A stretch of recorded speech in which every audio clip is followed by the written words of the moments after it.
This is the appointed time. I have a quorum. So I call to order the meeting of the panel on housing. The first item is information papers issued since the last meeting. You will find the information papers received by the Secretariat since the last meeting on the agenda. Next items for discussion at the next meeting. The next regular meeting is scheduled for 2:30 p.m. on the 30th of March. That's the 30th of March 2026, a Monday. We will discuss two items. First, Head 711 project number B089TI public transport interchange near Tan Kwai Chun, Yunnan.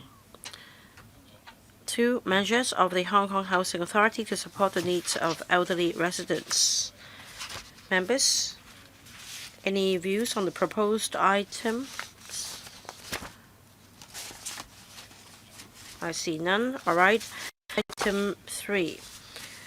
Review of income and asset limits for public rental housing for 2026-27.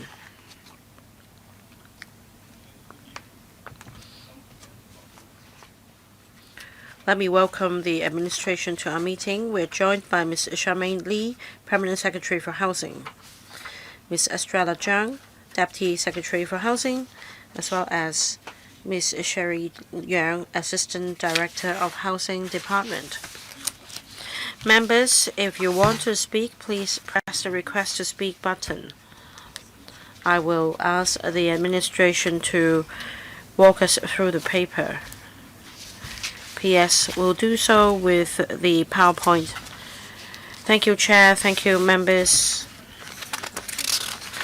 The Housing Authority strives to provide public rental housing to low-income families who cannot afford to rent private accommodation. One of the eligibility criteria is the income limits and asset limits set by the Housing Authority. The Housing Authority, therefore, reviews the PRH income limits and asset limits in light of the prevailing socio-economic circumstances to ensure that limited housing resources are allocated to families most in need. We have completed the review for 2026-27. Now, on the basis of the review, there will be an increase in terms of the income limits and asset limits for 2026-27 comparing to the previous year. In terms of the income limit, it will be increased by 2.8%. As for asset limits, it will be increased by 1.4%. After today's meeting, and having received views from members, next Thursday, at the Subsidized Housing Committee of the Housing Authority, we will put forward our proposal for endorsement. I will now invite Ms. Yang, the Assistant Director, to walk members through the annual review mechanism for the income assets and assets limits for public rental housing for 2026-27. Over to Ms. Yang. Thank you, Chair. Well, as mentioned by the Permanent Secretary, we conduct an annual review mechanism for income and asset limits for public rental housing. Now, for low-income families, if they meet the eligibility criteria, that means that income and assets fall below the limits, they will be able to apply for public rental housing. Now, I want to explain the review mechanism. It is based on the household expenditure approach. As you can see, we have the housing costs, non-housing costs, plus a contingency provision of 5%. Now, for housing costs, for household expenditure, there are two parts, namely housing costs and non-housing costs. We consider, for example, the cost of renting a private flat, and then we consider the unit rent for a private flat, and then we also have regard to the reference flat size. As for non-housing costs, we have regard to the CNSD household expenditure survey and also the average of the lower half expenditure group obtained from this survey.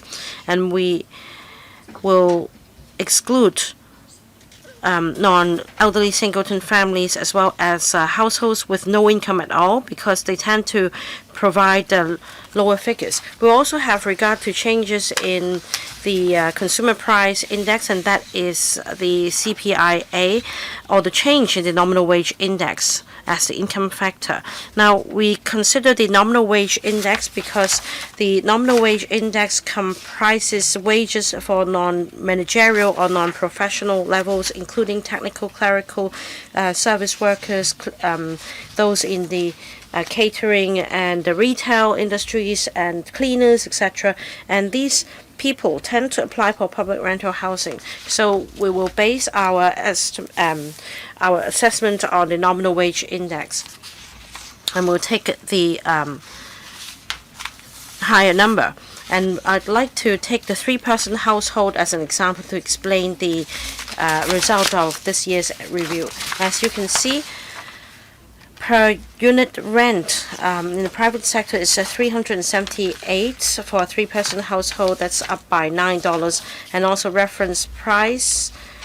Altogether, the housing cost amounts to $11,340. As for non-housing costs, we take the household expenditure survey, and we consider the average non-housing expenditure of the lower half of expenditure group, and that's $12,873, taking into account the increase in CPIA, that's 0.9%, and nominal wage index 3.3%, and we take the higher of the two, and that's a 3.3% increase according to the nominal wage index change. So for a 3-person household, as you can see, the non-housing cost amounts to $13,298, together with the the total housing expenditure of $24,638 and $1,232. That's 5% of contingency provision. The income limit for this year for a 3-person household is $25,870, up by 3.1%. Comparing to the figure last year, there are concerns in the community whether we have taken into account the needs of households who are on the statutory minimum wage. Now, let me give you some information. And since the rollout of the minimum wage mechanism, if you can take a look at the red line, it shows the cumulative increase. As for the nominal wage indexes, is indicated in blue. The PRH income limit is represented by the green line, which is the topic of discussion today. As you can see, since the launch of statutory minimum wage in 2011, together with the latest SMW rate, and that's $43.1 per hour, which will be implemented in May this year. That's a cumulative increase of 54%. As for nominal wage index, that's indicated in blue. According to the figure in the third quarter of 2025, there is a 60% increase. Now, for income limit for PRH applicants, since introduction in 2011 till now, there's been a cumulative increase of 81%. Now, that's a higher rate of increase as comparing to the previous figures. As I understand, for non-household expenditure and the change in nominal wage index, we take the higher of the two, and that accounts for the higher rate of increase comparing to the two other figures. Now, what I want to bring out from the information is that this mechanism can protect and cater for the needs of those on statutory minimum wage. This slide shows you the proposed income limit for 2026 to 27 for 1P household up to 10P households, and the average rate of increase is 2.8%. The actual increases range from 1.1% to 2.9%. Next, I'd like to discuss the asset limit for PRH. This is adjusted according to the CPIA changes over the year and comparing to the previous year. As announced in the fourth quarter of 2025, the yearly change is 0.9% increase, and that's 1.4%. Now this table shows you the average change, and that's 1.4% from 1p to 10p households, and for elderly households, as they need more access to meet their retirement needs, we will adjust the limit correspondingly. That's all from me. The floor is now open. Let me read out the names of members waiting to speak, starting from Mr. Andrew Lam, and then Ronald Chan, Elaine Chick, Chan Hock Fung, Robert Lee, Scott Leung, Deputy Chair Lau Ka Kang, Dennis Leung, Michael Lee, and Kissen Young.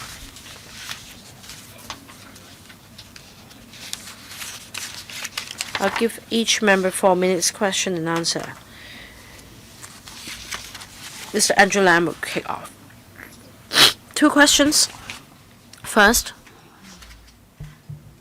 about the base figures adopted for review. As I understand, the figures come from the household expenditure in 2019-20, and you also have had regard to the CPIA. We're going to conduct the census in the middle of this year, and I'm sure that the statistics will have an impact on the base figures. Whenever we receive new data from the census or by census every 5 years, apart from the base figures you mentioned and the indices you mentioned for reference in your annual review, will there be a major adjustment in light of the census data?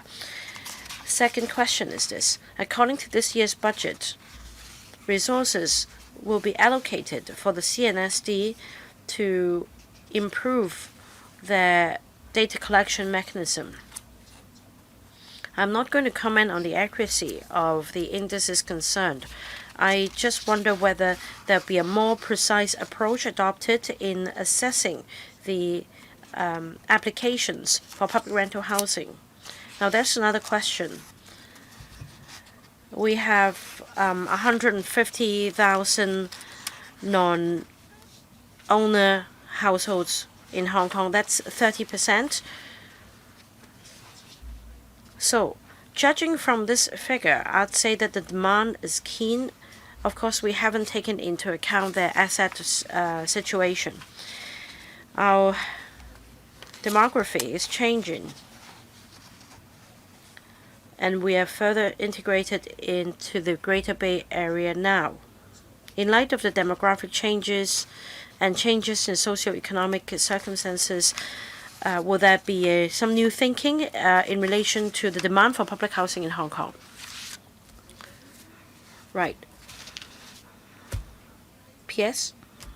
Yes, to answer Mr. Lam's question, indeed, we base our review on the figures in 2019-20. We'll have regard to the census to be conducted by the CNSD this year. But I want to emphasize that in terms of the household expenditure survey conducted by the CNSD and the most up-to-date data for non-housing costs, we also refer to the income factor, and that is the change in nominal wage index, and we choose whichever is higher. That means when the CNSD conducts the latest household expenditure survey, we will be able to gauge the latest movement in the CPIA and also the change in the nominal wage index. And then according to this mechanism, we will pick whichever is higher. So that's my question. That's my answer to the question on the review mechanism. The next point is about enhancement to data collection by the CNSD. Now, we will liaise very closely with the CNSD to see if they have data that can better reflect the situation and help us assess the income and asset limits for public rental housing applicants. As for 155,000 households, as mentioned by Mr. Lam, these are potential PRH applicants. But according to paragraph 15, they also have households who can meet the income criterion but not other eligibility criteria. And some of these so-called non-owner occupied households are in the process of applying for public rental housing, or that they might be coming from families that originally live in public rental housing. So that's only a rough estimate. Next, Mr. Ronnie Chan. Thank you, Chairman. I think the mechanism is reasonably designed. So I agree with the change in PRH income and assets limits, but I have a question concerning housing cost. Now, there are three parts to the equation: housing cost, non-housing cost, and contingency provision. For housing cost, you are only basing it on the changes in the rent paid by low-income family households. Now, however, according to the private data, for sizes below the size of 40 square meters, the price level has increased by 60%. For larger flats, there is an increase of 4% in rental level. So for four-person household, the increase is 3.3%, rather comparable. For large flats, it's a 4.7% increase. But it seems the increase is smaller than the increase in the private rental market. So for 4 to 5 person households, do they account for a smaller proportion of the overall supply of PRH units? So that explains the smaller increase in the limit. Second, on increase in assets limit. Now the government would give more discretion to elderly people who are above the age of 60. Now, the asset limit is $800,000. Now, for a two-person household, both of them having worked for 30 to 40 years, let's say they have $800,000 in saving. That's not a lot. It's not sufficient for buying a flat. And it would be depleted very soon if they rent a flat in the private market. So the $800,000 asset limit for a two-person elderly household may not be maybe too harsh. So will you consider raising that asset limit for elderly people in particular? Ms. Charmaine Lee, I will take the first question and I will defer to the Deputy Secretary concerning the calculation. Now for elderly household, we treat them more leniently because elderly people don't have an income and they are relying on their savings. So for elderly people, we have raised the asset limits by a double. Concerning the cases raised by Mr. Ronnie Chan,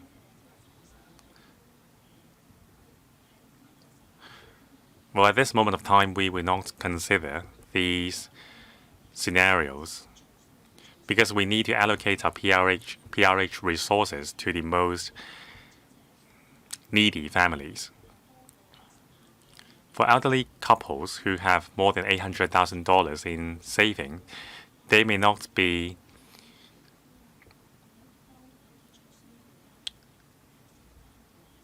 in the most urgent need of PRH housing, so we will allocate our resources to families in more difficult situations. Deputy Secretary, thank you. Mr. Ronnie Chan mentioned that for the rents of flats smaller than 40 square meters, there was an increase in rental level. But actually, our breakdown is even more specific. We make reference to the executed rental contracts recorded by the RVD. So for 4 to 5 person household, what is the percentage in the overall supply of PRH units? But we will supply the data to Mr. Chan after the meeting. Next, Ms. Elaine Chick. Thank you, Chair. In the past, there's been a lot of questions concerning the mechanism. It seems that the review mechanism is off touch with the reality. Now, for a 2-person household, the limit is still some $20,680. And it's really easy to exceed that limit if both family members are working. So in calculating the non-housing cost, you are still looking at the 50% of people who are earning the least. Now, for grassroots families, because of their low income, they usually spend very little.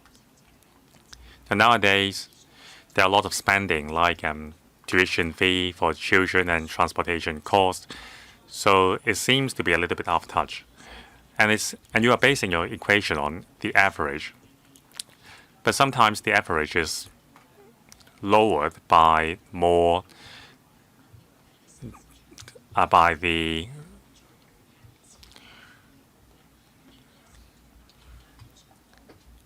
low-end supply of the market. So if an employee gets a raise, then they would exceed the income limit. So sometimes one of the family members would quit the job so as to stay eligible for PRH. So the mechanism is not encouraging upward mobility, but rather it encourages people to move down the ladder. So shouldn't we review the equation, especially the part about focusing on the expenditure made by the lower 50% of the households? We need to change how the equation is designed. For example, adding some weighting factors, and also exclusion of necessary expenditure like childcare and tuition. Permanent Secretary. Thank you. Now, first of all, MPF contribution has been excluded from the equation. And as mentioned by Ms. Chick, on non-housing cost, now we rely on the household expenditure survey. Now we rely on the average household expenditure of the lower 50% of the households, but we have excluded the households comprising solely elderly or non-working members. We understand that they will make rather little expenditure because they don't have a constant income stream. So we have excluded this group of people before multiplying the figure by the change in CPIA index. We have already adopted a lenient calculation, so the CPIA has already excluded those households which tend to spend less. On the contingency provision, it is another component outside of housing cost and non-housing cost. We understand that the households would have their own savings, and also there are other contingency savings. So I would defer to the Deputy Secretary concerning what contingency provision means. Concerning families where all members are working, that they may be worried about exceeding the income limits.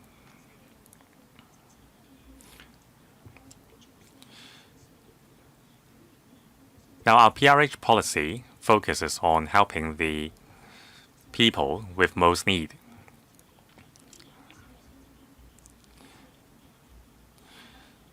Now, for working families, Some of them have children, so for these working families, we would consider them more in need of help.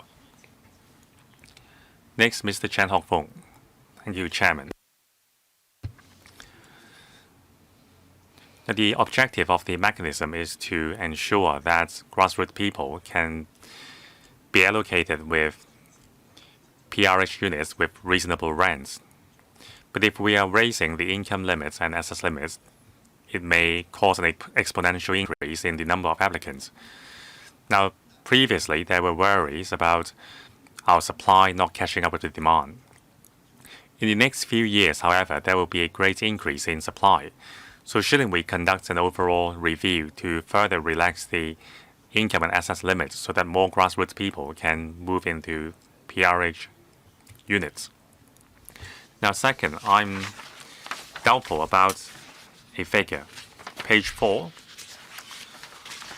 per square foot rent in the private markets. Now, in year 2025, the rent level for a one-person household is 437. In 2026, it's 429, even lower. However, over the past 5 years, rental level for subdivided units have been rising. In some districts, the figure can be as high as $500 per square foot. So why is this so different with the reality? Now, since year 2022, the number of applicants of PRH units has dropped significantly. In year 2021, there were 152,000 people, and now there are only some 100,000 of them. Now, the reason behind this drop is it because you have tightened the income and access limits. If you look at the non-housing cost parts of the equation, in year 2021, for a one-person household is $6,125. In year 2026 to 7, the limit is lower than before, is $6,074.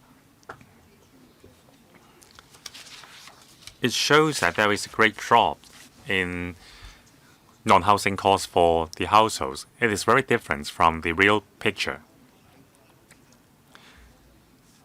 So does that explain why the number of applicants has dropped so much? It may be because you have tightened the income and access limits. Permanent Secretary. Thank you, Chairman, and thank you, Mr. Chan.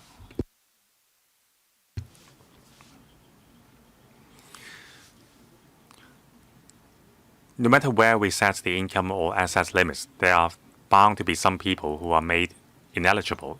So we can only rely on the objective mechanism, that is the expenditure made by the households. We will target the most unaffordable households and allocate PRH units to them. Now, concerning the increase in supply of PRH units and whether we can relax the income and access limits. First of all, Mr. Chen is right. In the next 10 years, according to the long-term housing strategy, there will be some 294,000 PRH units provided. In the next 5 years, there will be some 196,000, including 30,000 light public housing units. It shows the government's determination to boost housing supply. That's also in line with the Chief Executive's targets, that is, within this year, to shorten the waiting time to 4 to 5 years. At the moment, it is 5.1 years. So this is not an opportune time yet to significantly relax the income and asset limits for PRH applicants. Mr. Chen mentioned that the number of applicants has dropped. Is it because we have deliberately tightened the income and asset limits to make more people ineligible? Well, definitely not. As shown on the paper, we are just following the established mechanism. So all the figures have been derived from the raw data provided by the Census and Statistics Department. We haven't manipulated the figures. Now, one factor contributing to the drop in number of applicants may be due to faster turnaround time. But there are still some 100,000 families waiting for PRH units. The composite waiting time is still standing at 5.1 years, which is quite long. So we will strive to achieve the target set by the Chief Executive to shorten it to 4.5 years. Next, Mr. Robert Lee. Thank you, Chair.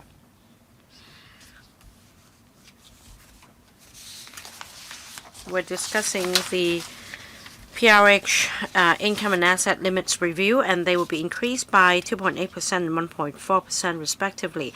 Now, I appreciate the mechanism and the proposed increase, but I have some questions. First, for non-housing costs, from 1P household to 10P households, there'll be a 3.3% increase across the board.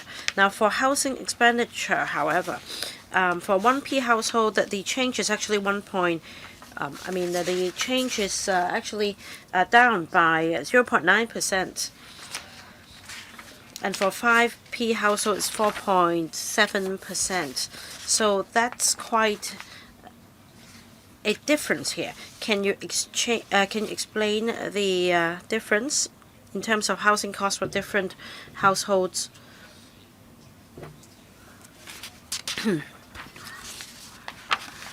And you also have reference to the latest HES conducted by the CNSD in determining the non-housing costs. And Mr. Andrew Lam already raised the same point. According to the paper, you rely on the statistics announced in June 2021. So there is a lagging factor here. The last question is this. You have included contingency provision in the income limits calculation. That's 5%. Does the contingency provision include, for example, ad hoc expenses, medical expenses? Frankly, these might not amount to 5%. So the contingency provision may not be exhausted. How do you address these three questions? P.S. Thank you, Mr. Lee, for the questions. I will invite the Assistant Director to explain contingency provision in a moment. We didn't have time for that just now. And for the across-the-board increase of 3.3% for non-housing costs, as mentioned by Mr. Lee, I need to explain the formula for non-housing costs. Adjustments are made according to the changes in the CPIA. So, according to the survey conducted by the CNSD, the change would then be 0.9% according to the old methodology. And that is why in 2013 we also introduced the nominal wage index figure, and we pick whichever is higher. Now, for the change in nominal wage index this year, the rate is 3.3% increase. So we pick the figure more favorable to the PRH applicants in reviewing the income limits. So that is why we apply the 3.3% increase across the board. And Mr. Lee also referred to the lagging effect, and exactly this is why we adopt the change in nominal wage index, which provides the latest information. Now, if the CNSD conducts the household expenditure survey this year, that will be the most up-to-date figure for us to compare with the change in nominal wage index. Mr. Lee also asked the difference of the rate of change for 1P household and other household mixes. I'd say that we use an empirical formula with data provided by the CNST. There is no meddling of these figures. So I'll give the floor to Assistant Director to further explain the contingency provision. For non-housing costs, as asked by Mr. Lee, we make reference to the household expenditure survey and see whether there'll be expenditure relating to urgent needs. So according to the HES, there are miscellaneous expenses amounting to some 15%. As for healthcare, education, as mentioned by the member, they all come under the household expenditure. And on this basis, we also add 5% of contingency provision. So this will capture the needs for different households. Mr. Lee also asked about the adoption of data derived from the HES conducted in 2019-20, and that may be a lagging effect. Now I want to refer to the same set of data, and in fact for the household expenditure the increase is 15%. Mr. Scott Leung, I don't think there is a perfect mechanism to reflect the market situation.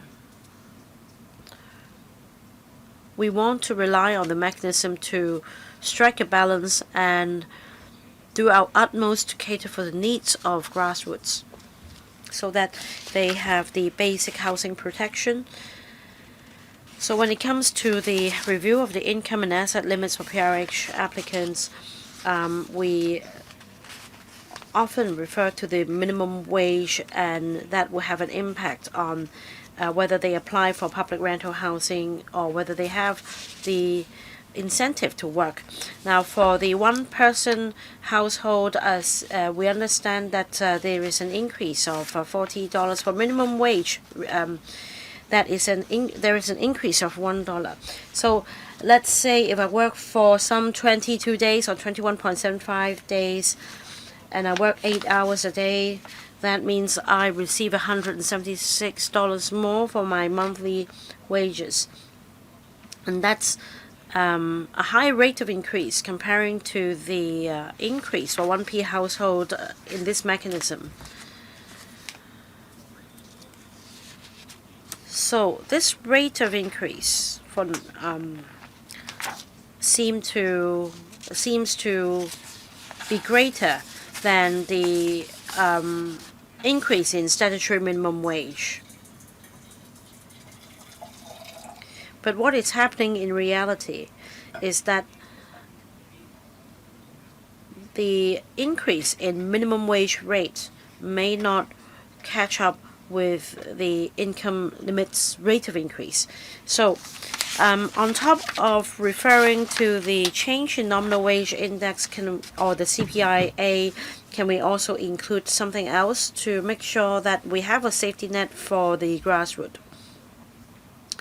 The next point is about this cyclical adjustment on the basis of the survey conducted once every 5 years. There will be other factors at play, such as the basic housing unit regime, which will improve the living conditions for grassrooters. This will also bring about fluctuations in the short term for private rent. And these may not be reflected in your surveys. So can we include this factor in your mechanism so as to cater for short-term fluctuations in market prices, such as a rise in private rental? P.S. Thank you, Chair. Thank you, Mr. Leung.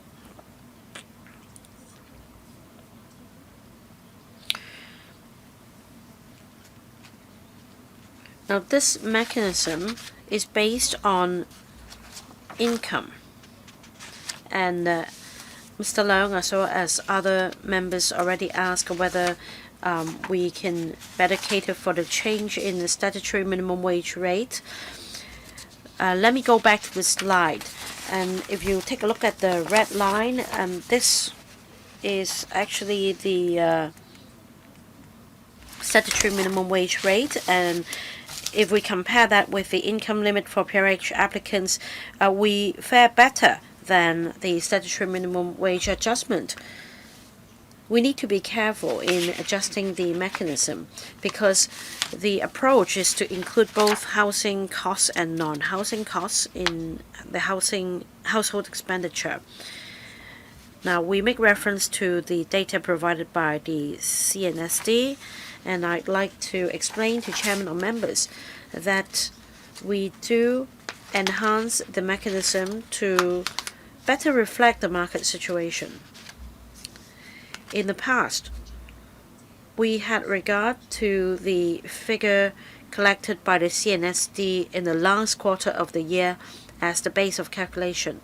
But in fact, starting from this year, we have made an enhancement, and that is, instead of using the quarterly figure, we use the average figure derived from the figures in the 4 quarters for assessment. Next, Mr. Lau Ka-keung. Thank you, Chair. According to paragraph 4, the PRH income limits are derived based on the household expenditure approach. Now, I appreciate that.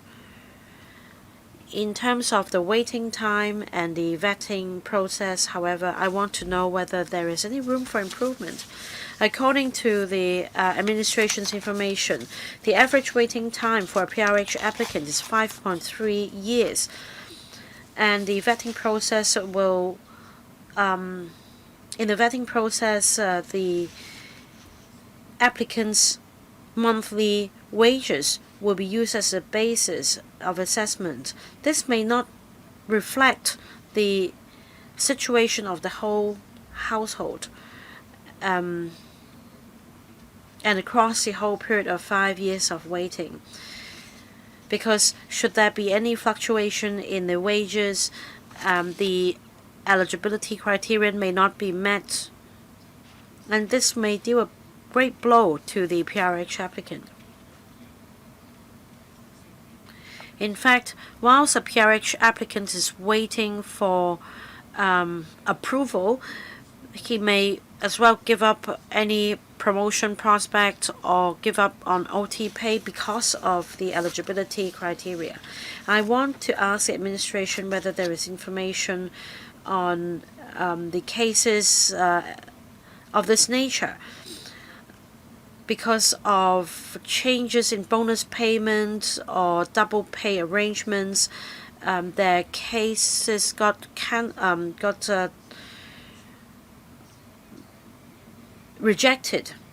And has the administration considered using an average income approach as a basis of calculation so that discretion can be exercised for cases with minor exceedance in income limits? PS. For minor exceedance, I'm afraid we're not able to define what is meant by minor, because if we raise the income limit slightly, then their pays may increase slightly as well, and this will pose a difficulty in exactly where the line should be drawn. Now, in applying for public rental housing, the applicant must truthfully declare and provide all information as required. False representation is a criminal offense. The PRH applicant will be liable in such event, and the eligibility will be cancelled. And there will also be an interview in the vetting process. We will get details from the applicant in the interview, and if need be, we will also make inquiries outside the territory to check, for example, whether this applicant has properties outside Hong Kong. And on top of the vetting process, we also conduct sampling checks and that is we will cross-check our information with other government departments on a random basis. And at any stage of the application process, if we receive complaints from anonymous parties about concealment of information such as income and asset limits, we will also conduct investigation in these suspicious cases. In the past 3 years, in fact, we investigated as many as 2,800 such applications. We'll make sure that the resources are optimally used in conducting random checks. In fact, the Housing Authority has rolled out a lot of measures to promote upward mobility. Young people nowadays are given a lot of opportunities to apply for other forms of subsidized housing instead of public rental housing. We will be able to give you more information on another occasion. Mr. Dennis Leung, I declare interest. I'm a member of the housing authorities. Now, I think the review mechanism itself is fine.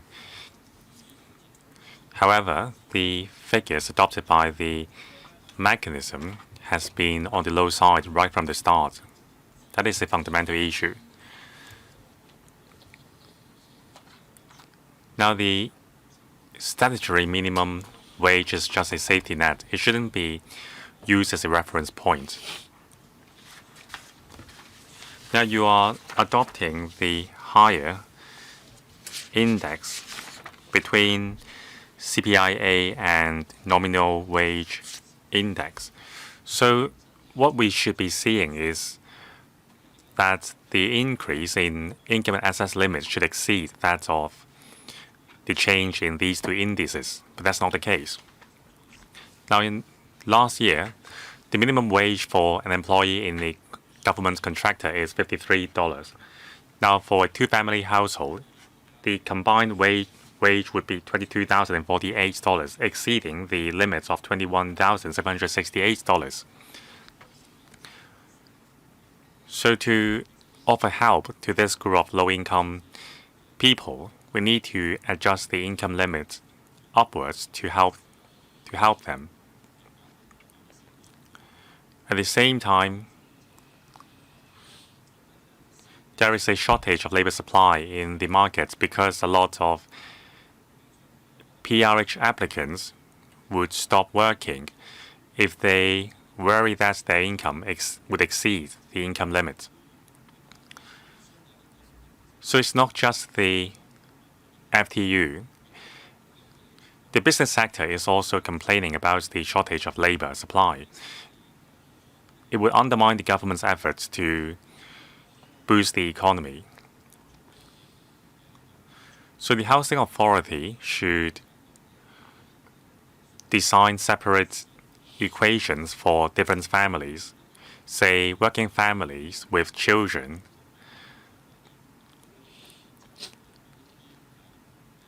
Now, there is a different queue for elderly singletons. So there should also be separate queues for working families with children. Now, the Housing Authority has dialed down the size of flats allocated to the applicants. That has also affected the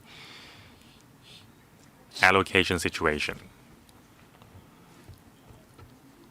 Permanent Secretary. Thank you, Mr. Leung. Now, concerning the fundamental issue of the mechanism, now we are not rigid. We have introduced adjustments like changes in the CPIA and also the whole year data collected by the CNSD in calculating the housing cost. Now, concerning a point system and also different combination of family members, we still have to bear in mind that the waiting time is standing at 5.1 years.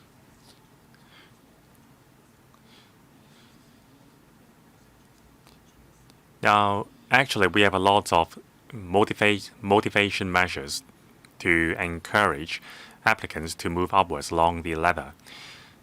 Now, the SMW is a safety net, but the PRH system is also the safety net. It is designed to help those people who are most in need. Now, if we can shorten the waiting time in the future, that will create room for us to increase the assets and income limits to help other people. Mr. Michael Lee, I don't think I'm the first member to mention the issue with the raw data used by the mechanism, so I would not labor the points.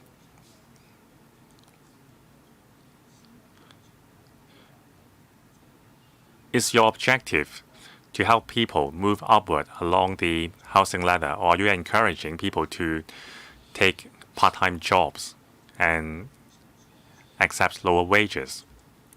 I don't want to argue, but I think your objective should be encouraging young people to move upward. So can I invite the Permanent Secretary to explain your objectives?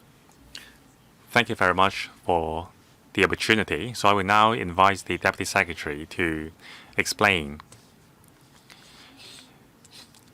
our incentive measures for young people and how we are helping them to buy subsidized sales flags right from the start. Thank you. Today's topic is on income and asset limits for PRH units. But I would like to mention that the Housing Bureau and the Housing Authority have significantly enriched the housing ladder. Besides PRH units, we have a lot of subsidized sales flags. And in the next 10 years, there will be 294,000 public housing supply in the next 10 years, and 40% of them will be subsidized sales flags. So there will be some 59,000 of them in the next 5 years. We are pitching the price at an affordable level. Now, for this year's exercise, the per square foot price is as low as $6,000. So it's just $2 million per flat. It would make the applicants a homeowner with 90% mortgage provided by the Housing Authority. So it's not that difficult to become a homeowner. So what if you exceed the income or asset limit? Well, simply become a homeowner by buying a SSF. And also there is more supply recently, and the ballot is not as difficult as before. Now, we hope young people would really make use of this opportunity.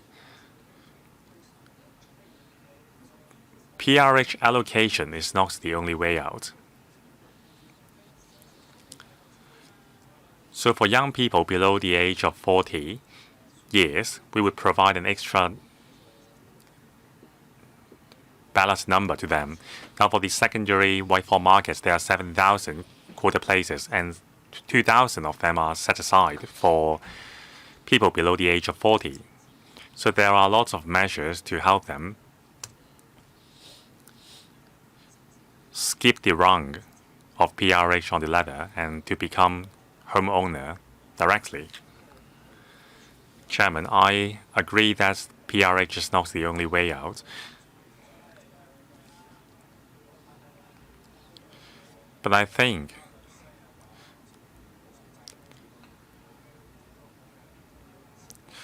there should still be a point system for the newly retired and also new graduates who still have to pay off their grant loans, and also for families planning to have babies. There should be more preferential measures to cater to their needs. Next, Mr. Kissen Young. Thank you, Chair. Now the results of the review, we can only accept this because that's the statutory mechanism. I believe that the results are accurate. There's no doubt of that. But we need to consider whether this mechanism is still applicable. Like many other members said, the PRH system is designed to help people in most need.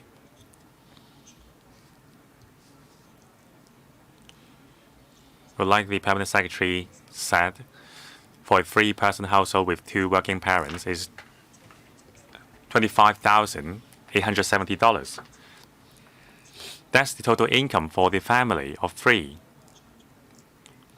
Both parents are working. It's so easy to exceed this income limit. Even if you are working as a security guard or a cleaner, you will easily exceed this income limit. I think it is very difficult to make them eligible. Now the SMW is $43.1 per hour, so a grassroots grassroots employee would be earning some $11,026 per month. For 2 people, it would be $22,000.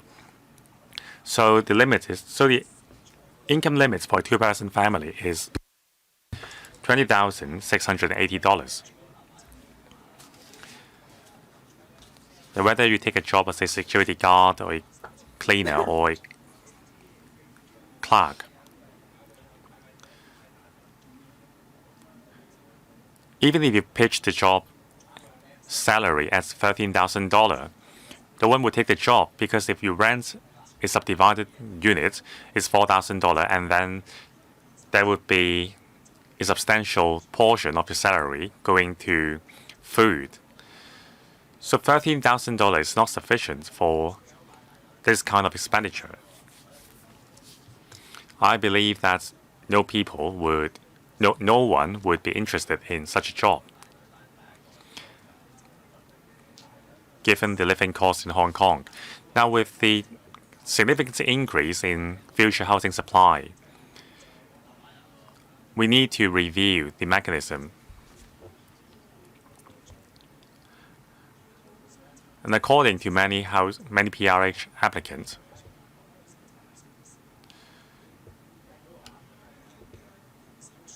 when they need to declare their assets, they simply find that the savings in their insurance plan also count towards the assets, and that would render them ineligible. Or even if I quit my job, I still have my life insurance. So do I have to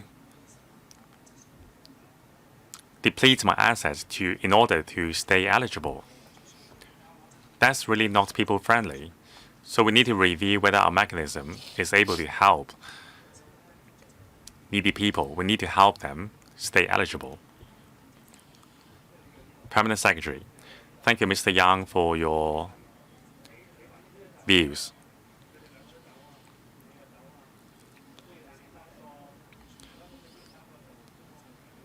Now we understand the scenarios mentioned by Mr. Yang.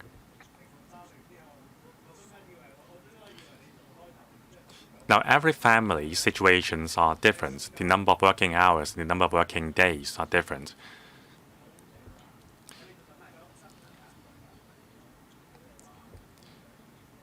So Mr. Kissing Yang asked whether we would review the mechanism. Now the waiting time for PRH is still 5.1 years, and we are striving to shorten the waiting time to 4.5 years. So when the waiting time gradually shortens, we will have room to review the entire mechanism for optimization. Next, Mr. Aaron Bok. Thank you, Chair. I'd like to speak on the well-off tenant policy in paragraph 16 to ensure fair allocation of housing resources. As of now, do we know how many well-off tenant households there are? And can you explain that in percentage terms? I understand that the government has rolled out different measures to so-called evict the super well-off tenants. The rent, for example, will be doubled or increased by 4 or even 5 times. Can you tell us whether statistics are available to explain if the policies are effective? P.S. Thank you, Mr. Bok, for the questions. Now, well-off tenants now account for about 5 to 6% of all PRH tenants. Second, before the enhancement measures under the well-off tenants policies,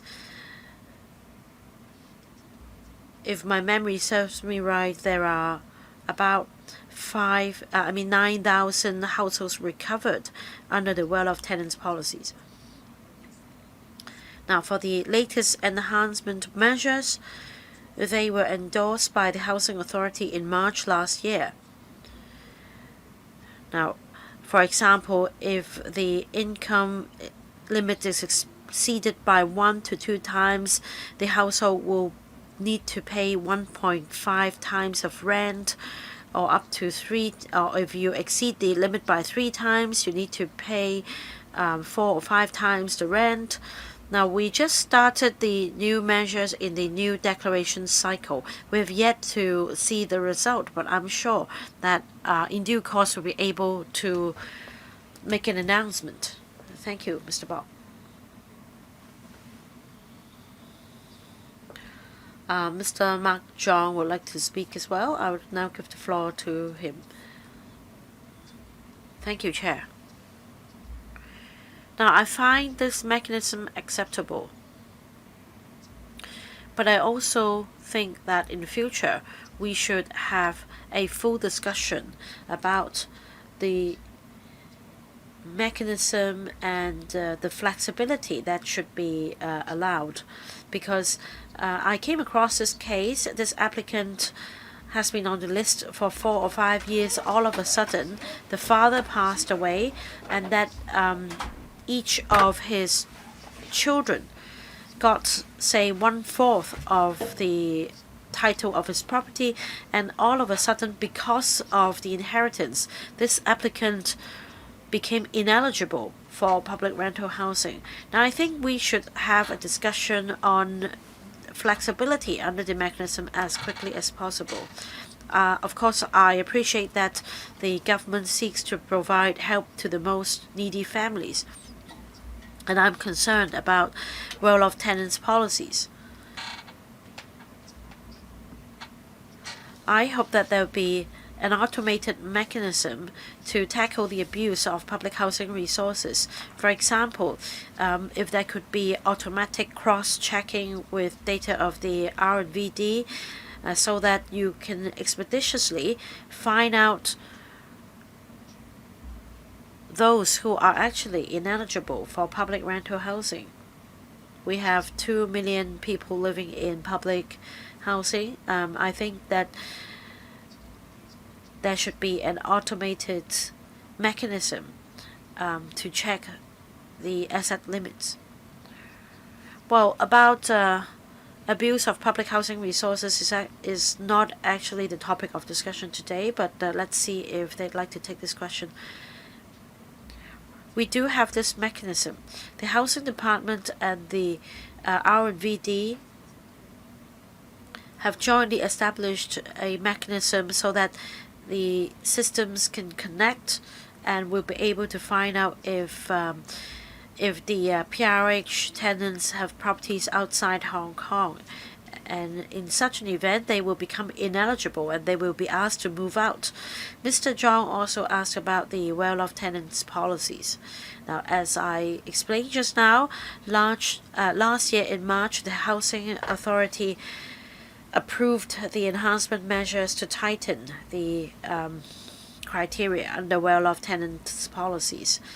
Perhaps I will invite the Deputy Secretary to supplement my answer to see how assistance can be provided in the cases mentioned by Mr. Zhang. Now, Mr. Zhang just referred to a case because of the operation of the law, and a PRH tenant received inheritance in the form of partial land title. We discussed this issue in March last year at the Subsidized Housing Committee. Members agreed that an applicant should be given sufficient time to deal with the property or the title received either through assignment or through gifting, and this will not affect the eligibility for public rental housing. We also have a matching mechanism with the land registry's information. Now, if we suspect that an applicant owns a property elsewhere, this may not automatically cause the applicant to be ineligible, but then this property elsewhere will be included in the calculation of asset limits. And we also have a checking mechanism with the mainland authorities to see if there are properties in other mainland cities. Now, I see that all members who wish to speak have spoken on this topic. And the crux of today's discussion is on the formula as well as the data set used and whether the mechanism itself is reasonable, whether this would actually cause downward mobility.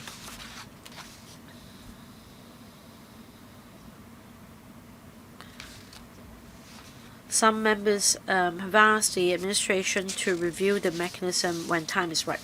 So I think this wraps up the discussion of this item. We now move on to the next one. Proposed creation of a time-limited multidisciplinary directorate post in the Housing Bureau for assisting in leading and overseeing the dedicated team on subdivided units of the Housing Bureau for implementing the basic housing unit regime. May I welcome the administration to our meeting.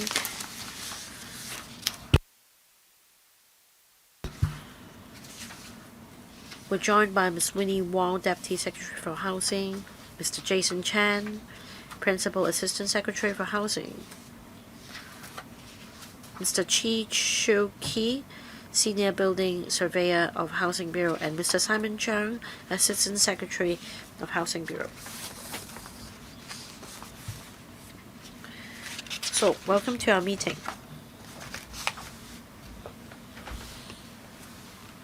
Members, if you want to speak, please press the Request to Speak button.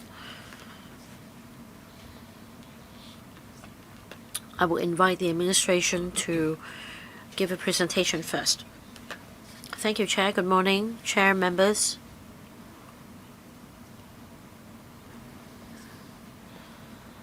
We're here to brief members on our proposal.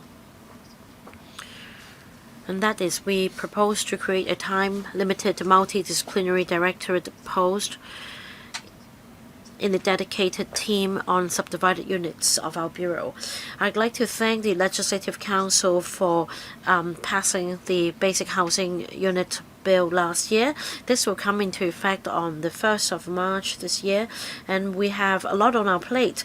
We need to, for example, conduct registration for existing owners, and starting from April next year, we're going to start law enforcement. Now, we have moved from legislation to implementation of the regime.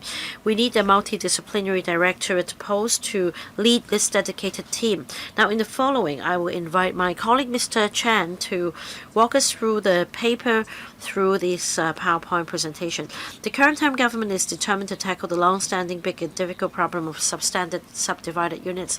The Chief Executive announced in 2024 policy address to put in place, through legislation, the basic housing unit regime. SDUs in residential buildings must comply with minimum standards and obtain recognition before they can be legally let out for habitation. We want to ensure that safe, hygienic, and reasonable living conditions can be provided to these tenants. Now, the regime is rolled out with a 48-month transitional arrangements, including 12-month registration period and 36-month grace period.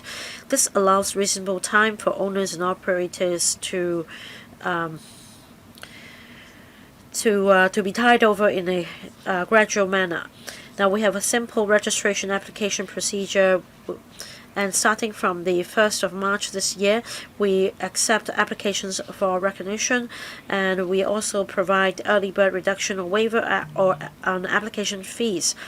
The fees will be waived or reduced by up to half to encourage owners, cooperators to submit registration and recognition applications as soon as possible. The government will not take immediate enforcement action in one go. Criminal offense of illegal letting of subdivided units with no registration and no recognition will only come into effect 12 months after implementation of the new regime, and that's the 1st of March 2027. And that means starting from the 1st of March 2027, the Bureau will adopt a pragmatic, people-oriented, and risk-based approach when taking enforcement actions in a reasonable, compassionate, and orderly manner against illegal letting of subdivided units to ensure that the relevant households will not be displaced because of our actions. We also have district service teams. They will continue to reach out to the relevant households through street counters, home visits, seminars, briefing sessions to provide them with comprehensive support. Latest implementation progress. As of the 1st of March 2026, we have begun to accept applications. As at the 13th of March 2026, that's last Friday, we received 474 registration applications involving about 1,812 subdivided units, as well as one recognition application.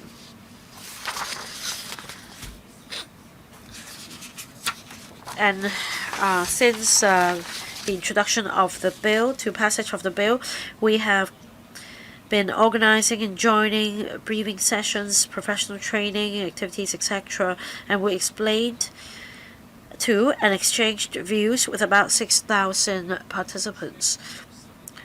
We also launched publicity through multiple channels about the latest regime.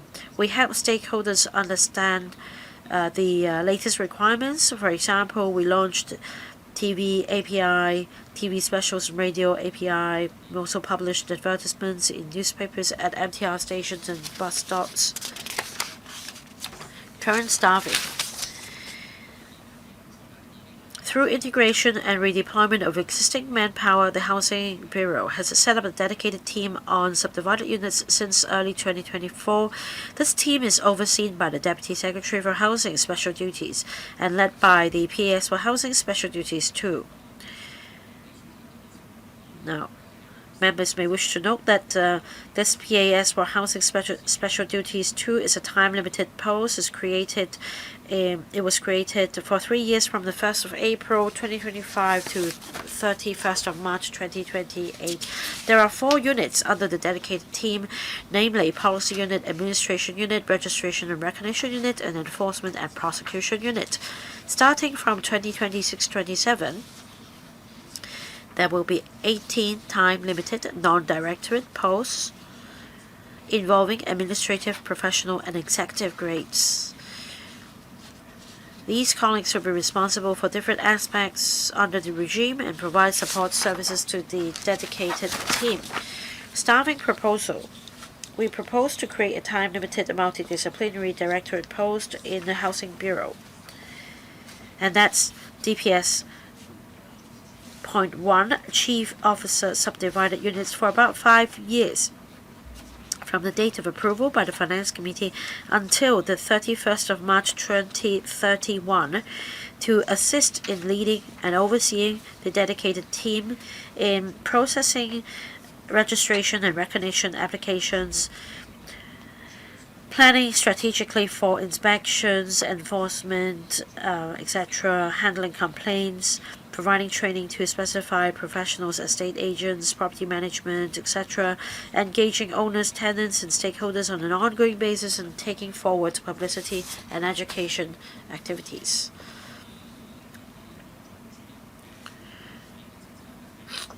For this Chief Officer Subdivided Units, they would assist the PAS for Housing in leading the Registration and Recognition Unit and the Enforcement and Prosecution Unit under the dedicated team. This post will be filled by an officer from one of the 5 grades, including building surveyor, maintenance surveyor, structural engineer, architect, or building services engineer. That concludes my presentation. Thank you for your briefing. Now, there are 9 members waiting to speak.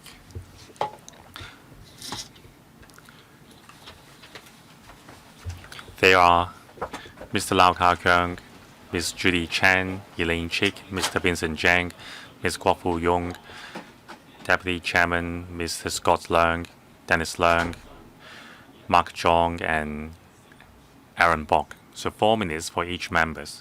Mr. Lau Ka-keung. Thank you, Chairman. In paragraph 8 of the paper, the BHU regime will involve some 110,000 subdivided units and some 200,000 SDU tenants.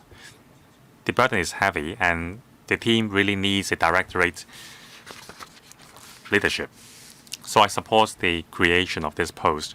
Now I have a question about the relevant units. Now, there are worries that there will be insufficient housing in the same district, so many tenants may have to move to other districts. So what is the strategy to rehouse the tenants? Will you prioritize their preferences, or will there be a ballot draw? And will you prioritize same district rehousing? So what will be the percentage of tenants being given a house according to the top 3 wishes? Now, there are some landlords who seek to bypass the law by establishing share living space contracts with tenants. So how many complaints have the government received?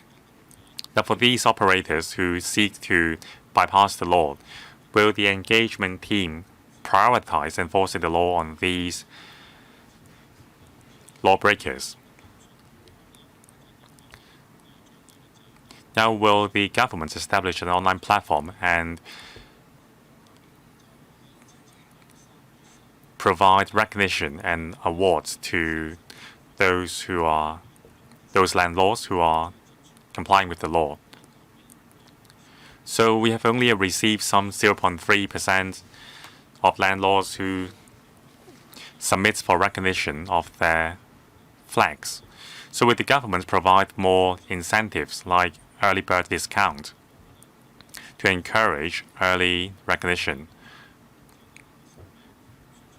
And will you develop publicity strategies targeting the tenants and also landlords to help them understand the benefits of early recognition? Now, on your website, there is already a list of recognized BHUs. That's great. But how can we inform potential tenants on whether a flag is recognized as a BHU? So will the government include building a flag searching function on your future website?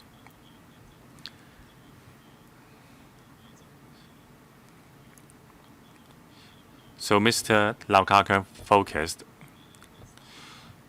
quite a lot on the enforcement issue. So only your third question is in relation to the portfolio of this new title. So will the government give a brief response on the first part of his question? Thank you, Chairman, and thank you, Mr. Lau, for your questions. Actually, the questions are related to a proposal. All the above is under the portfolio of the new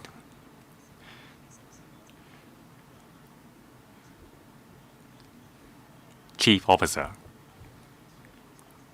Now, first of all, do we have sufficient transitional housing supply? Now, by way of figures, just very briefly, according to our previous survey, there are some 110,000 SDUs and some 200,000 tenants inside. 40% of them are waiting for PRH units, and 20% of them are already eligible. So the 60% of the SDU tenants will be able to get into a PRH units in the future.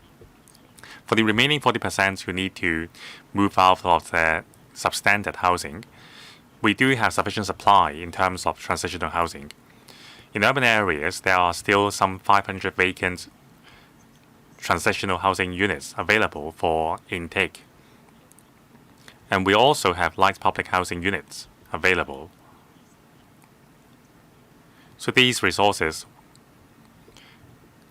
can provide accommodation for the affected tenants. Concerning the question in relation to the job, publicity is a part of the Chief Officer's job. So besides recognition and enforcement, publicity is necessary. We will have to educate landlords and tenants on the new regime. So we have done that in the past. In the future, we will strengthen our efforts on publicity. So the new Chief Officer will formulate publicity strategies according to our plan. Now, for the other questions, I can answer the members' questions on other occasions. Now, members, please bear in mind that your questions should be related to the proposal. Next, Ms. Judy Chen. Thank you, Chairman. Now, since the enactment of the Basic Housing Units Ordinance, we have been worrying whether there is sufficient manpower within the government to deliver the task, because the burden is quite heavy. So, of course, I would support the proposed creation of this post.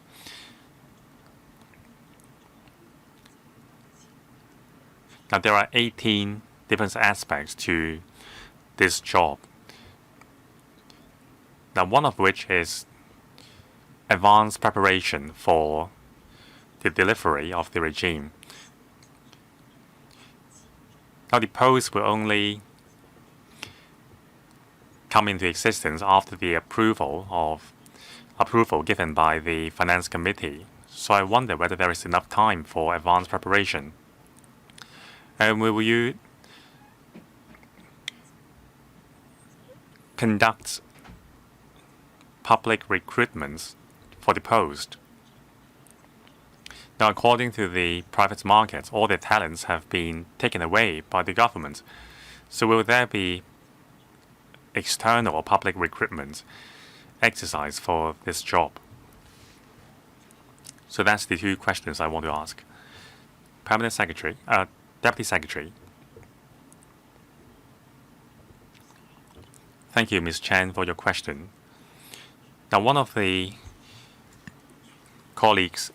jobs of the Chief Officer is to formulate advanced preparation strategy. Now, starting from 2023, when the Chief Executive announced the proposal for the BHU regime, we have established a task force to provide recommendations. We have been redeploying manpower internally to deliver the task. Now, Mr. Jason Chen next to me is the Principal Assistant Secretary for Housing, Special Duties 2. So he has been leading the team in making advanced preparation for the regime. Now, right now, the ordinance has already been enacted. So within the year, we hope that we will receive more application from existing SDU operators. Then they can enjoy a 36-month grace period until year 2027, 2030, during which they can alter their SDUs to render them eligible and also to complete the existing rental contracts. Now, after that, we will take enforcement action, and we need to be prepared for that. So we need a professional. We need a professional to take this job. For example, a building surveyor or an architect, because the enforcement strategy will be one of a risk-based approach. So we need a multidisciplinary professional to make plan for that. On whether we will conduct open recruitment or internal promotion, well, actually, the colleagues within the team are not entry rank officers. So there will be opportunity to promote colleagues internally within the Housing Bureau, and then new colleagues will be hired by those departments to fill up those posts. Just very briefly, in terms of preparation, last week there were news about the high starting cost of $15,000 as a recognition fee. So as part of the preparatory phase, can we have more communication with the stakeholders to reassure them that the cost will not be too high? Time is up. Please be brief. Now, the recognition fee mentioned by the newspaper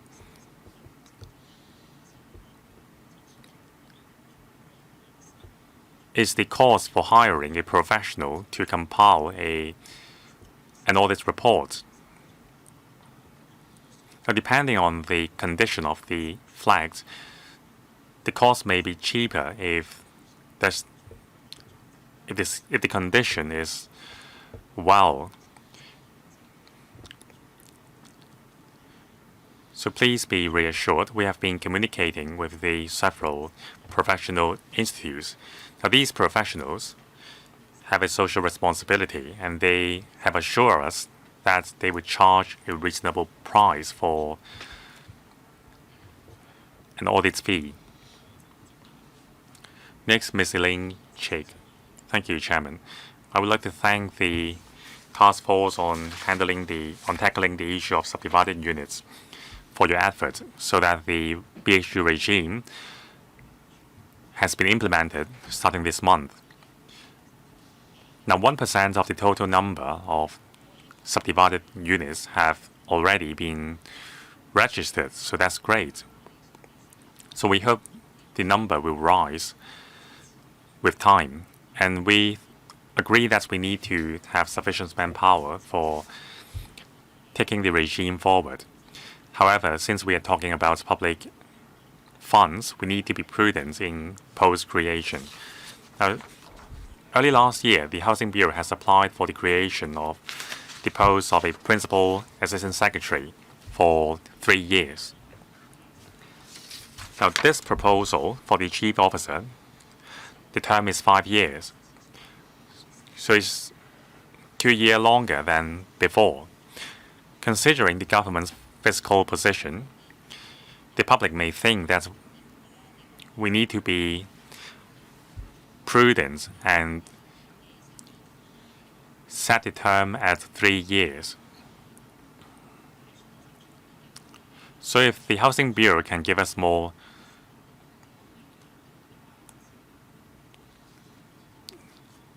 reasons, that will help us convince the public. Deputy Secretary, thank you for your support. We really want to boost the number of application. Now, the terms are different for the two posts. Last year, the PS position was pitched as Directorate Pay Scale Point 2. It was a 3-year post. Now this time around, last time it was an AO officer grade. Back then, our consideration was that we need to create the regime from scratch. So we thought 3 years were suitable. So the post would expire in year 2028. By then, we would consider whether we should keep the post. Now, today's proposal is a post pitched as Directorate Pay Scale Point 1. It will be filled by professional grade colleague. They may be a building surveyor, architect, or maintenance surveyor. There are 5 professions we are considering. Now, in the first year, we will focus on registration.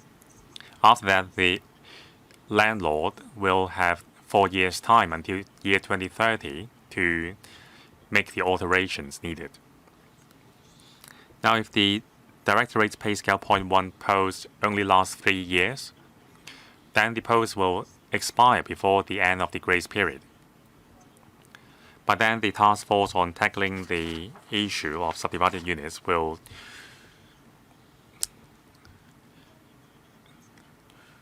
lose the Directorate's leadership. Now, the BHU regime will be a regular or permanent mechanism. So, at the opportune time, we will review the composition and establishment of the team so that we can deliver the regime with the most cost-effective manner. Next, Mr. Vincent Chang. Thank you, Chair. I support this staffing proposal. The basic housing regime will drive major changes in the government's housing policies. There may be issues arising in the process. We need to create this post to oversee the matter. For SDU tenants, they are the underprivileged in our community. Dedicated support should be given in implementing the BHU regime. Now, my question is on paragraph 6, and that is there will be a continuous oversight of the tenancy control. Now, I want to know who at the moment is responsible on tenancy control on SDUs, because we have received views that there is room for improvement policy-wise. Enhancements should be rolled out. So I want to know whether tenancy control on SDUs will also be tightened so as to address the matter. The next point is that, as I understand from the Housing Bureau and from the Hong Kong Institute of Surveyors, that recognition fees will have to be paid by the SDU owners for BHU recognition. But we need to elucidate the point for the benefit of small owners, because there may be major differences in terms of fees to be charged on recognition. Now, some aged owners may be operating 2 or 3 SDUs, and they are concerned because there are various schemes put forward by different parties. So I hope that there will be a fee schedule provided by institutes or by some authorities for them to understand better the market rates. P.S. Well, thank you for the questions. The first question is about tenancy control and the oversight. Now, this will be overseen by a directorate grade officer, and that's a D2 post holder. Tenancy control on SDUs is closely related to basic housing unit, and I'm sure that advice will be given to the chief officer proposed here.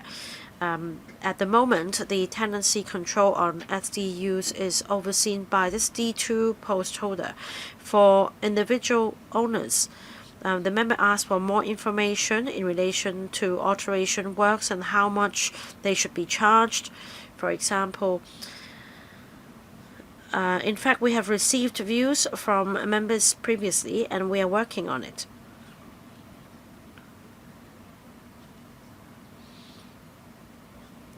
Now we have some business operators, and we also have some individual owners dividing up the units, the unit that they live in.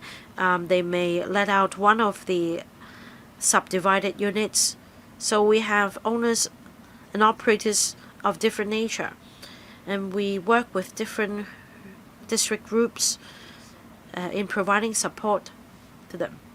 And we will disseminate information as quickly as possible through, for example, our website and our Facebook page. Next, Ms. Jody Kwok. Now, the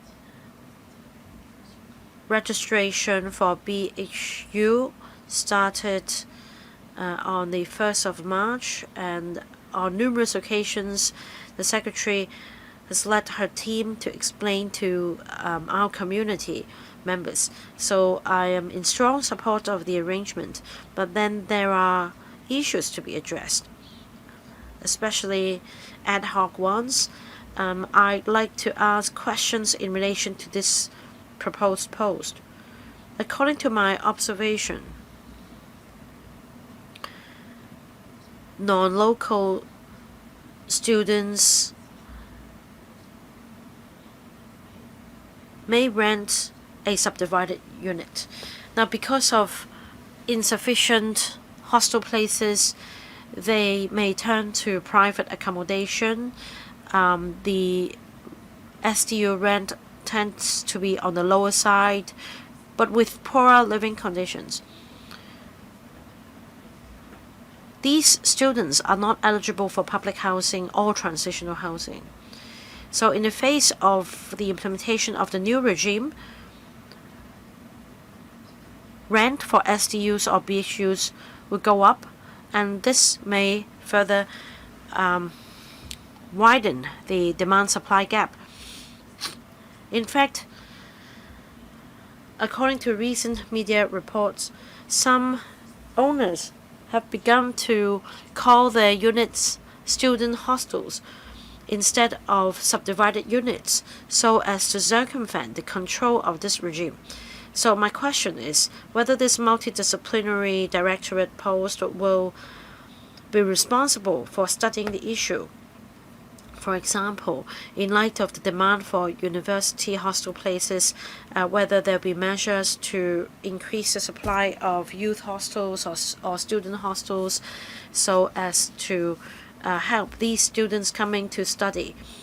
And also whether the government will address this loophole exploited by owners of SDUs claiming their units to be student hostels.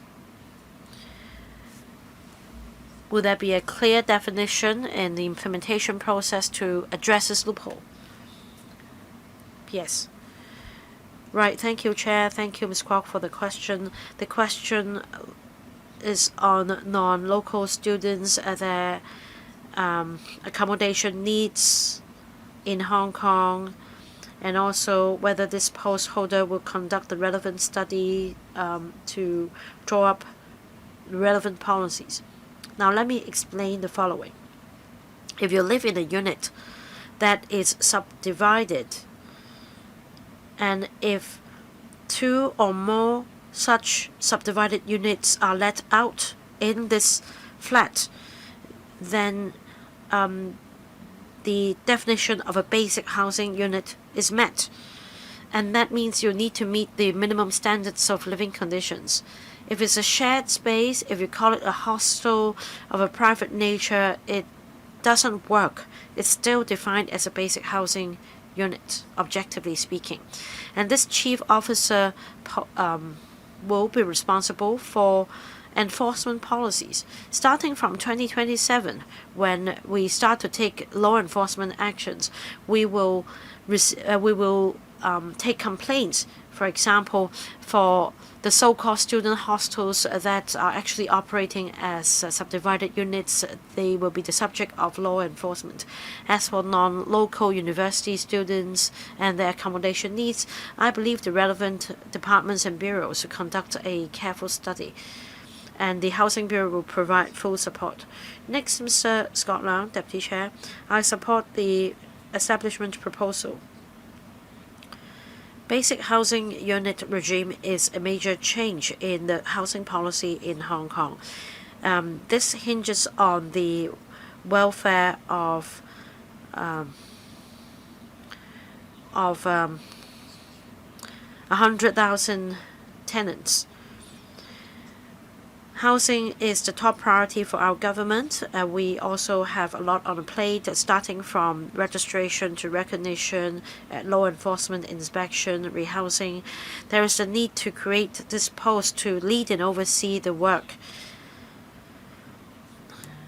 Despite the government's fiscal position, I'm sure we're concerned about the duties to be undertaken by this post holder and how we gauge the work.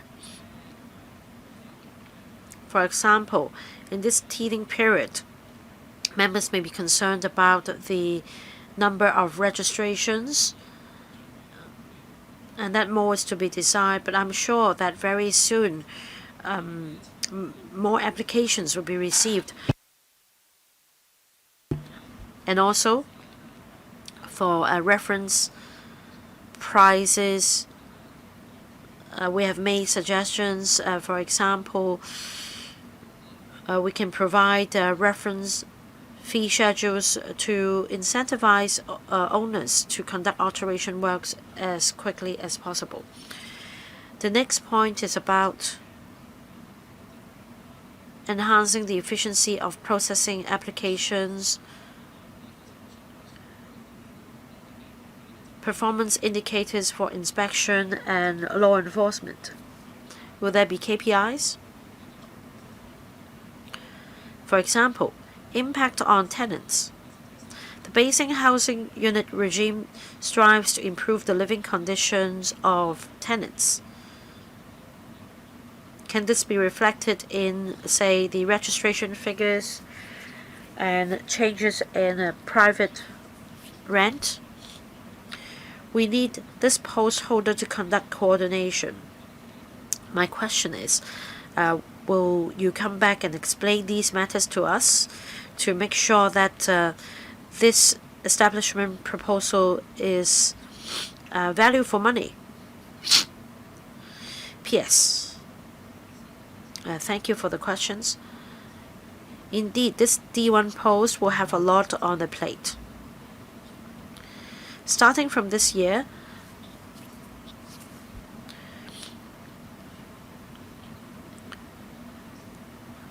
the team will take applications of registration from owners, and starting from next year, we will also start law enforcement against 110,000 SDU properties. In fact, according to our previous study, for 70,000 SDUs out of 110,000, if they just install a fire extinguisher, they'll be able to meet the fire services installation requirements. As for the remaining, major alterations may be required. Now, it is the government's intention to encourage owners to convert SDUs into BHUs so as to maintain stable supply. This is also the work of the dedicated team. After this post is created, the post holder will help expedite the work in this regard. Thank you. Next. Jake. Mr. Dennis Leung,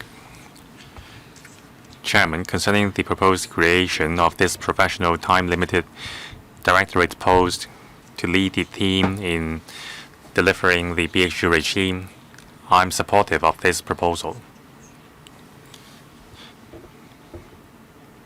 But I'm concerned about the duty of the future chief officer for subdivided units. So their job will include formulating strategies. There are 110,000 existing SDUs.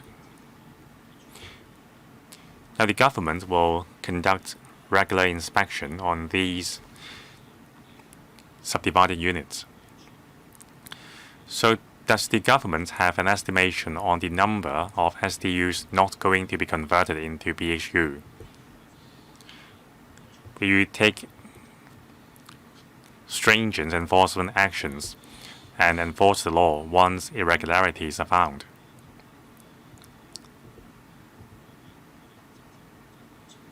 For the units already ordered and recognized, how often will you check the compliance of these units? There are not a lot of colleagues under the team.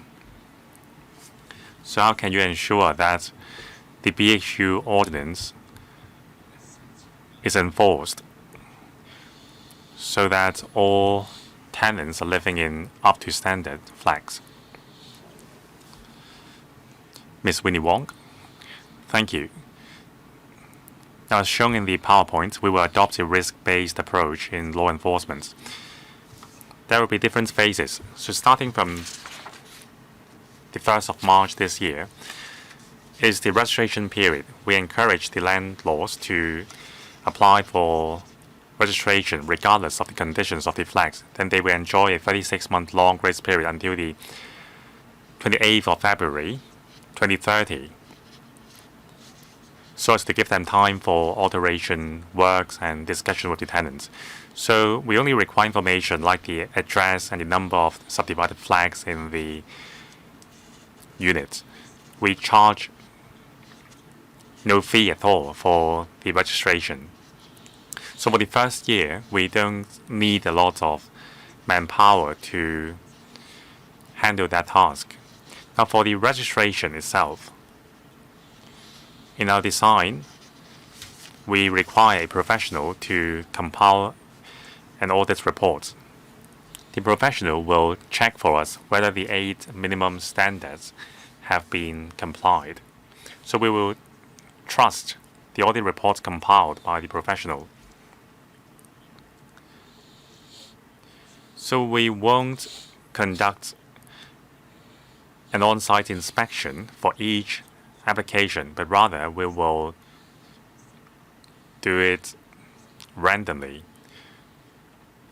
So it's impossible to conduct inspection on all 110,000 units. Should they all apply for recognition, we will conduct checks on a random basis, given the resources we have. Now we have 18 colleagues in the team. In addition, we will have the new chief officer, who is a professional grade officer. When necessary, the chief officer may recruit more team members. And maybe the chief officer will find that the team requires more professionals in a certain discipline. So by that time, we may come back to LegCo to apply for more funding. But we have 48 months' time for landlords to conduct alteration work, so there is sufficient time for us to deploy our manpower in the most cost-effective manner. Next, Mr. Mark Chong. Thank you. I support the proposed creation of the post, but there are lots of colleagues underpinning the chief officer. There are 18 non-directorate post holders underpinning the chief officer. So compared with the task force, are there any overlapping of manpower? Now, I have high hopes for the chief officer. Under their leadership, there will be more active inspection on substandard SDUs, and also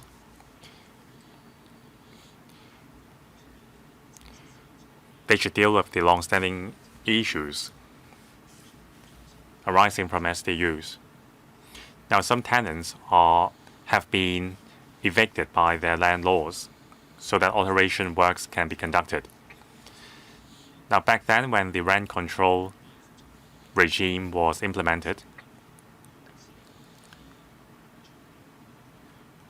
even when the landlords broke the law, the tenants would be hesitant to report the cases because it would cost them time and money. And if the landlords think the tenants are causing trouble, they will stop renting the house to them. So I hope the team can conduct more active inspection to save the trouble for the tenants. And for tenants who lose their accommodation because of active complaints, are there policies to help these tenants to be offered a transitional housing units or even PRH units sooner? Now, the chief officer should also review the availability of support for the tenants. Now, there will be an allowance for moving, but not every tenant is eligible for transitional housing or PRH units. Some tenants will have to move to another SDU, but for these cases, there is no moving allowance available. Ms. Winnie Wong. Thank you, Chairman, and thank you, Mr. Chong. First of all, the 18 colleagues in the task force, are they overlapping? Now, we created the post in different years, 3 of which were created in year 2024 to 5. The time these posts will expire by next year. Now, given the additional workload we have over the past few years, and also with the expiry of the 3 posts next year, we will have to review our workload carefully in deploying our manpower. Concerning more inspection on the SDUs and whether we need to receive complaints from the tenants before we can take action. Well, that's not the case. Now, according to the RVD, by the end of last month, some 1,500 cases have been prosecuted. And the tenants in these cases were not required to testify in person in court.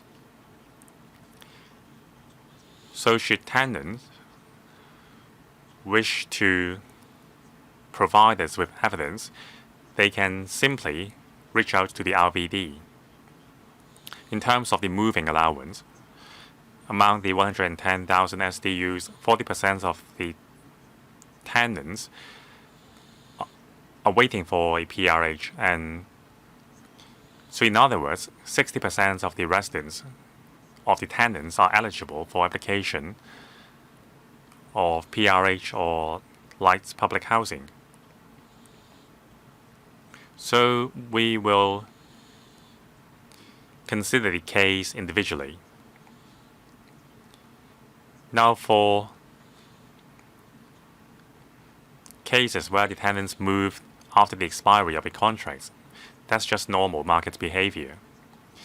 However, for tenants affected by our regime, we do provide an allowance.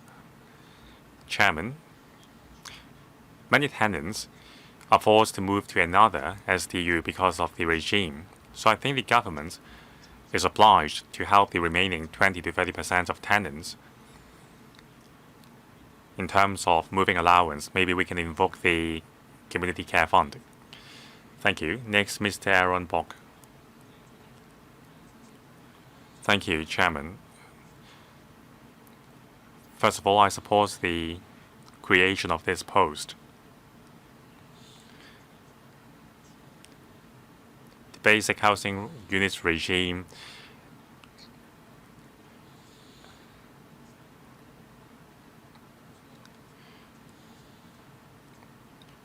will replace SDU, which is a long-standing difficult issue in Hong Kong. So I'm very concerned whether there's sufficient funding and manpower for the task force. So I believe the proposal has gone through a very rigorous process before it comes to us. So after the approval from the Finance Committee, you will start the recruitment. So I expect the post holder to come into office by the end of this year. So that's quite late. So will you take some alternative route to recruit the post holder first and have them come into office, say, for a temporary term of half a year before making the post regular? Thank you. Mr. Bog is very familiar with our procedures. So we can only start working after approval is given by the Finance Committee. So we may consider creating a temporary post for half a year's time to get things started. Now, the BHU regime is very important. So in the preparatory period, we have already communicated with the relevant departments so that when approval is given, an appropriate candidate can be nominated as soon as possible. So thank you, Mr. Bog. After approval is given by the FC, we will assign a colleague to fill the post as soon as possible. Thank you. It is now my turn. I'm also concerned about the availability of manpower and whether it is sufficient to effectively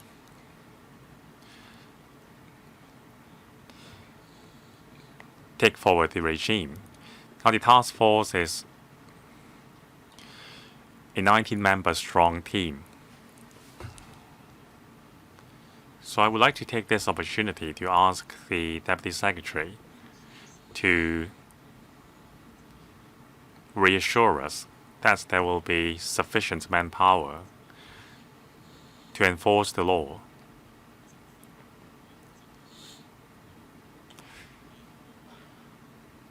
Now, enforcement is very important.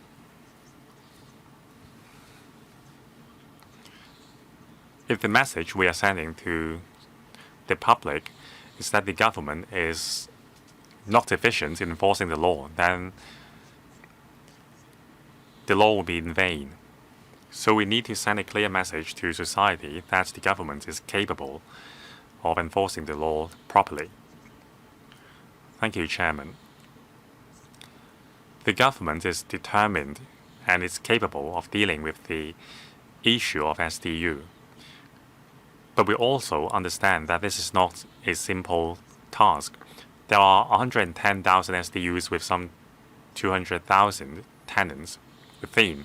So we will adopt the principle of people-centric and risk-based to enforce the law. We are determined to enforce the law, but we understand that it takes time for the market, the landlords, and the tenants to adjust. So we will adjust the manpower situation accordingly. Now, from the 1st of March to this year, to next year, the priority will be to facilitate registration, both online and in person. After receiving application for registration, we will effectively handle the registration. Concerning recognition, when we receive application for recognition, they will be accompanied by an audit report compiled by a specified professional. So we have confidence that those applications will be law compliance. So we will not vet each flag concerned in person. Now, for flags located in high-risk buildings, which are black spots for substandard housing, we will conduct more checks. So that's the risk-based approach. So in the next 4 years' time, we will adjust our manpower depending on the situation. Now, at this moment, we will have one chief officer. In the future, with the member support, we will have another chief officer, and we can deploy the 18 colleagues in the team flexibly. The task may change in time. At a certain point of time, if we consider more manpower is necessary, we will monitor the situation closely to ensure that we have the manpower to take forward the regime. We are very confident. But we will not hurry the process because, after all, there are 220,000 people living in the SDUs. Besides law enforcement, rehousing the tenants are also important. So we will make sure that all the available supports are in place so that while improving the living conditions for the public, people will not be rendered homeless. All right. The floor is closed. My next question is this. Members, do you all support the submission of this item to the Establishment Subcommittee for further consideration? Thank you. So much for this item. Thank the PS and her team for coming. Next, AOB. Anything under AOB? If not, then meeting's adjourned. Thank you.